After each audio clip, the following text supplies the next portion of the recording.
Simple interest the simple interest accrued in 3 years on a principal of 25,000 is 3/20th of the principal. What is the rate of percentage? R అడిగారు, T is equal to 3 అడిగారు. T is equal to 3 years. Rని find out చేయాలి. P is equal to 25,000. SI is equal to 3/28 into principal. So మన formula ఏంటి? SI is equal to PTR by 100.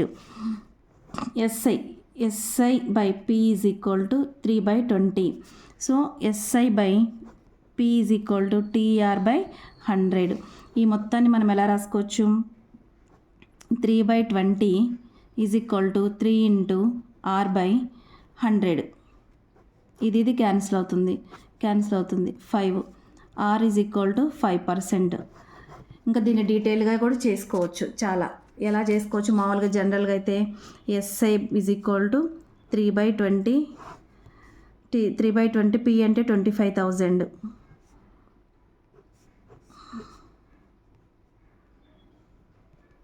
మొత్తం ఇది SI calculation చేస్తే మనకి SI is equal to PTR by 100.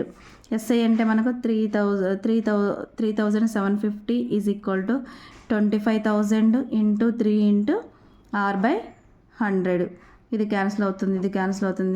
25 3 జా 75 5 times cancel అవుతుంది. R is equal to 5%. ఏది ఈజీగా ఉంటే అది చేసుకోండి. జనరల్గా ఇదే తొందరగా అయిపోతుంది కాంపిటేటివ్ ఎగ్జామ్లో.